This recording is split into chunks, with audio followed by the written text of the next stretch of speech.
اچھا برا انجام۔ بیان کیا جاتا ہے کہ ایک ملک کے امیر کے 2 بیٹے تھے۔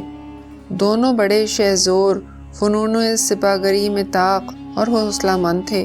امیر نے محسوس کیا کہ میرے بعد اپنی اپنی جگہ یہ دونوں ہی یہ کوشش کریں گے کہ پورے ملک پر تصرف حاصل ہو جائے، اور یوں ان کے درمیان تلوار چلنے کا خطرہ ہے۔ چنانچہ سارے پہلوؤں پر غور کرنے کے بعد اس نے ملک کو 2 برابر حصوں میں تقسیم کر کے اپنی زندگی ہی میں دونوں کو ایک ایک حصے کا حاکم بنا دیا، اور نصیحت کی کہ ہمیشہ متحد رہنا اور ایک دوسرے کی امداد کرتے رہنا، کہ اسی میں تم دونوں کی بھلائی ہے۔ دونوں بھائی قوت اور فنون سپاہ گری میں تو قریب قریب برابر تھے، لیکن ان کی عادتوں میں زمین و آسمان کا فرق تھا۔ ایک خدا ترس، عادل اور خوش اخلاق تھا، اس کے مقابلے میں دوسرا لالچی، سخت گیر اور بدخو تھا۔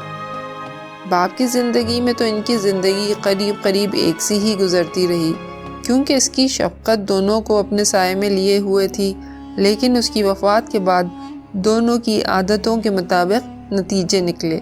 پہلے کو بے پناہ مقبولیت حاصل ہوئی اور اس کا ملک خوشحال ہو گیا۔ باغوں میں پھلوں کے اور کھیتوں میں غلے کے انبار لگ گئے۔ ہر شخص اس کی تعریف کرتا تھا اور درازی عمر کے لیے دعائیں مانگتا تھا۔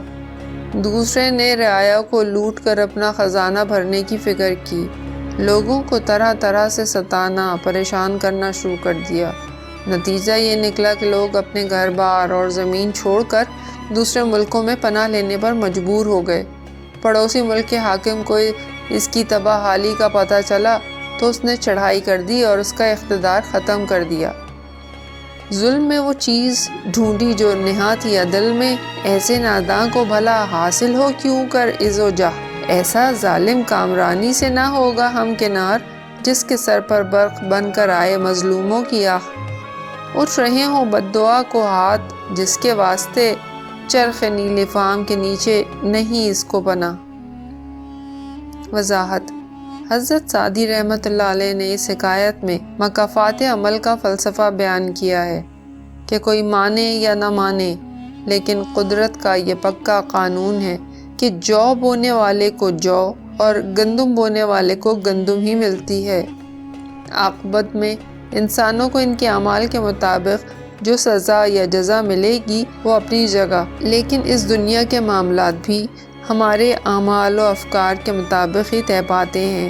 ہاں، کبھی کبھی یہ ضرور ہوتا ہے کہ نتیجہ کسی قدر دیر میں سامنے آتا ہے۔